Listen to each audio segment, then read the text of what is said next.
Manual cervical traction. Okay, so what I first want to do is I want to kind of relax the muscles, and I'm going to put pressure right underneath the ear, trying to get these muscles to relax so the patient can just relax and traction can work properly with no stress, anything like that. Sorry. So I'm going to do this for a few minutes. Obviously, I'm not going to do it here because I would just be wasting the video, but you do this for a few minutes, wait it. Then you get your hand and you put it under the under the base of the neck here. Now the book says to grab the head and pull back, but I prefer to just grab both under here like this and just cut my hands around the neck, and then I'm going to get myself in a comfortable position, and then I'm just going to slightly pull back here and just try and create that traction. Now obviously you can't rate or measure the amount of force I'm giving, but by giving that pull and by checking and asking the patient if they feel any pain or any kind of abnormal sensations, that's how we can track the cervical traction there. So you feeling any kind of pain, Taylor? No. No pain? Okay. And you just do this for about 8 to 10 minutes, and that's why you kind of want to make sure you're in a comfortable position so you can do this for an elongated period. And relax. That. Okay, the next thing we're going to do is lumbar traction. So have you sit up there before. Okay, and I'll have you come around to this end of the table.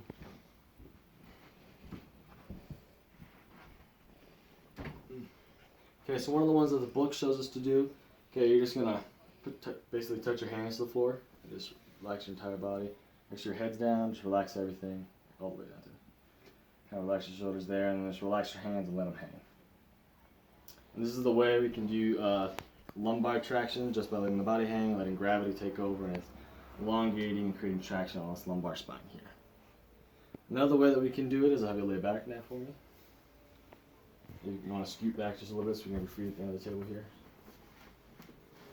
Okay, another way to do lumbar traction manually is have your feet together like this.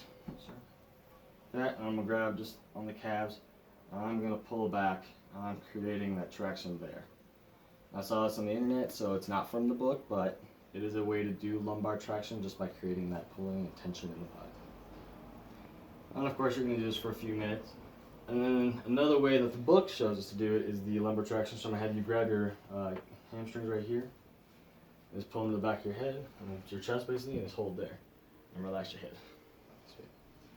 And then they can do that for relax your head. Keep holding, keep holding, keep holding. Relax your head. So the way they can do it, this is how they can create lumbar traction also. There's just a way for them to do that. Go. Okay, and for this next portion of traction, this is just a unique way. It's called positional traction. So what I'm going to have you do real quick, I'm going to take this towel here. I'm going to roll it up. Depending on Taylor's size, just going to roll it up to here. Okay. And I'm going to have you scoot to that end of the table if you could for me. Best you can. Sweet. Okay, I'm going to put it under his lumbar spine there, and then have you roll on your spine. I'm going to roll on your side this way towards me. Great. That's going to be there. Okay. I'm going to have him bend his legs as he already has. The next thing I'm going to do is I'm going to take this shoulder, I'm going to extend it here, and I'm just going to rotate you back like this. Okay. All the way there. And then I'm going to find his L3 and his L4, which are just above the iliac crest. Right there. Okay, find those, and then I'm going to shift his leg here until I feel a little bit of gapping in the bones. And then I'm going to set that back there. And then he's just going to rest there for a little bit, and that's going to create some positional tractioning, just trying to stretch and gap the spine there. And that's what we call positional tractioning.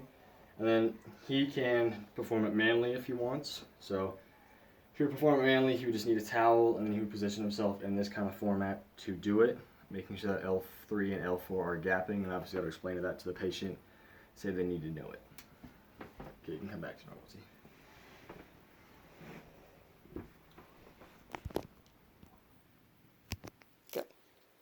Okay, and the last form of unique kind of traction I looked up was called the doorway dowel.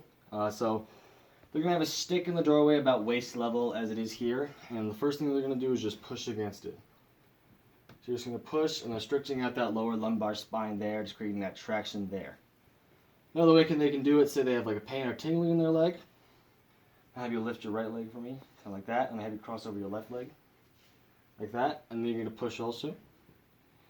Okay, now this creates a traction in there, and it also does alleviate some kind of pain and tingling. It gets rid of that, and it kind of helps neutralize it in the injured leg, which will be is right here. And then the next way you can do it, I'll have you lift your back a little bit for me. And you're gonna put a towel under the lumbar spine there, and then you're gonna push again. And then this way with the towel really helps elongate and stretch out and open and gap that lower lumbar spine. And again, this is called the doorway kind of traction for you.